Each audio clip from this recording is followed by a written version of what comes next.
मदद क्यों नहीं कर रहे हैं? अगर बांध नहीं बना तो हमारा घर सच में डूब जाएगा। मैं सच कह रहा हूँ, मैं तुम्हारा दुश्मन नहीं हूँ। अगर मैं चाहता तो तुम्हें नुकसान पहुंचा सकता था, लेकिन मैंने ऐसा कुछ नहीं किया क्योंकि मैं ऐसा हूं ही नहीं।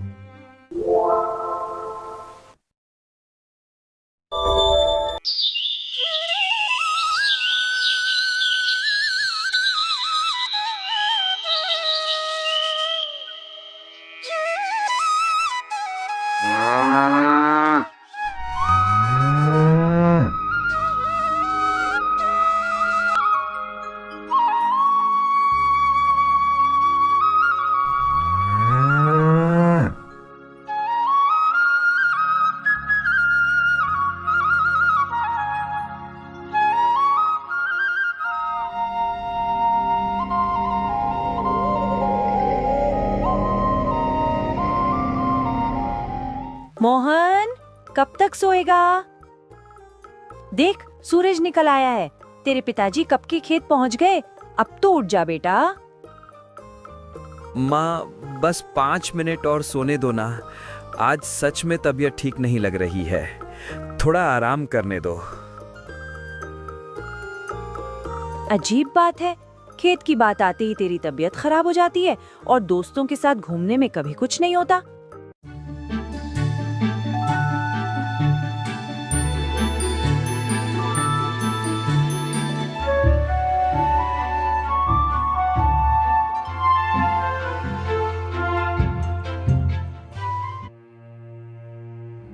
क्यों रे, आज भी नहीं आया तू खेत में? बस पिताजी, आज मन नहीं था। कल पक्का आ जाऊंगा। ये तेरा कल कब आएगा मोहन? घर काम और जिम्मेदारी से चलता है, तू समझ क्यों नहीं रहा है? मैं थक जाता हूं काम कर करके, अब नहीं होता मुझसे, लेकिन तुझे फिर भी कोई फर्क नहीं पड़ता। मैंने कहा ना, कर लूंगा। हर बात पर डांटना जरूरी है क्या?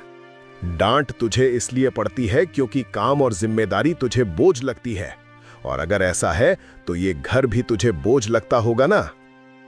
ठीक है, अगर मैं आप लोगों पर बोझ हूं तो चला जाता हूं। मुझे किसी की जरूरत नहीं है। मोहन, बात को इतना मत बढ़ा। तेरे पिताजी गुस्से में हैं, पर गलत भी नहीं कह रहे हैं।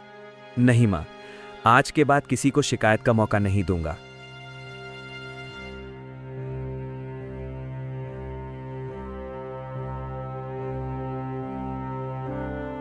सुनिए, उसे जाने मत दीजिए, रात हो रही है। जाने दो उसे, जब उसका दिमाग ठंडा होगा तो खुद ही लौट आएगा।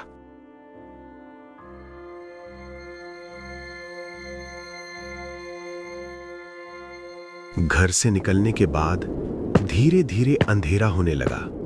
हवा तेज चल रही थी, बिजली चमकने लगी और जंगल का माहौल भी डरावना होने लगा।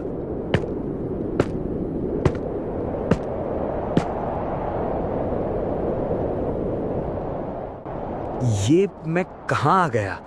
अरे नहीं, कहीं मैं रास्ता तो नहीं भटक गया? तेज हवा में पेड़ भी जोर जोर से हिलने लगे और अब गरजना भी शुरू हो चुकी थी।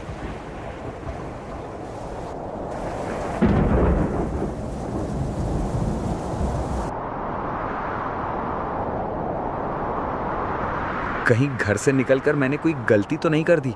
नहीं नहीं, कुछ नहीं हुआ मुझे। मैं अकेला ही संभाल लूंगा। अचानक तूफान और तेज हो गया और अब बारिश भी शुरू हो गई थी। अब तो बारिश भी शुरू हो गई है। पहले रुकने के लिए सही जगह ढूंढनी होगी। ये देखकर मोहन बहुत डर गया और वहां से भागने लगा।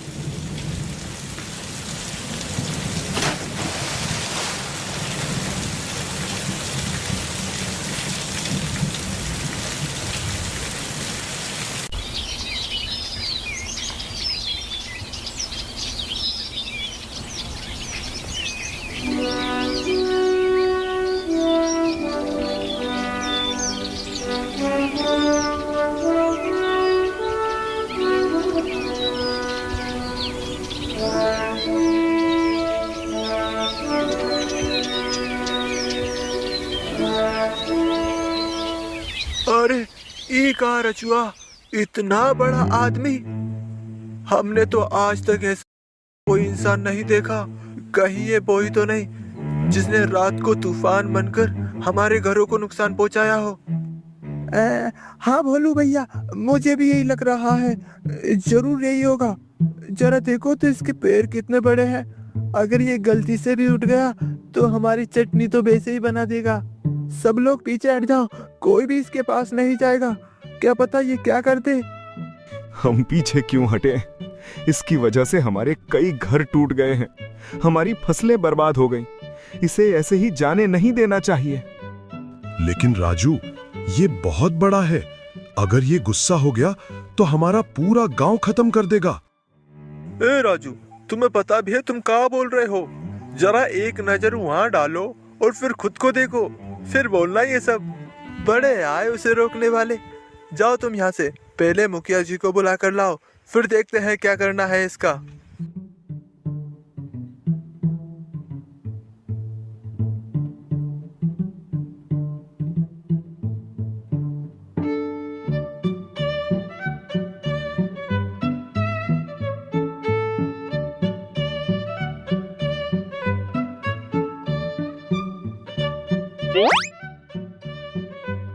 ये मैं कहाँ आ गया? क्या मैं कोई सपना देख रहा हूं? नहीं, ये सपना नहीं हो सकता। मैं आखिर आ कहाँ गया हूं? और ये जगह कौन सी है? ये लोग कौन हैं? और ये इतने छोटे कैसे हैं? अरे देखो देखो देखो, ये जाग गया है। मैंने कहा था ये बहुत ही खतरनाक है। अरे सब लोग संभल कर रहो, पता नहीं अब क्या करेगा ये हमारे साथ। डरो मत, मैं तुम्हें कोई नुकसान नहीं पहुंचाऊंगा।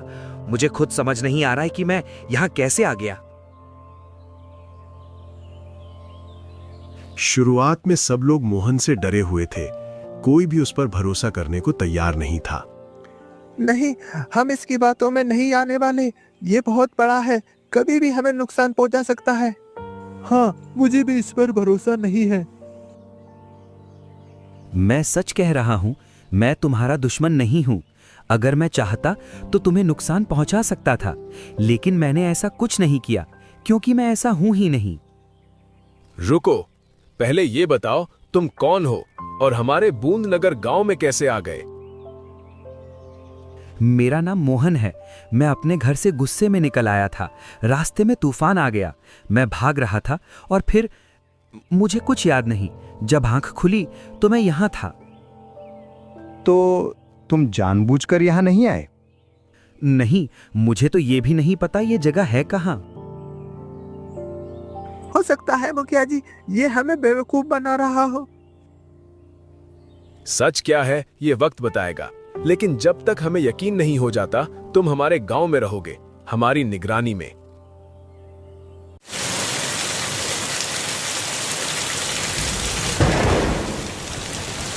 मोहन गांव वालों के लिए बड़ी परेशानी नहीं था। बूंदनगर के लोगों की सबसे बड़ी परेशानी कुछ और थी। लगा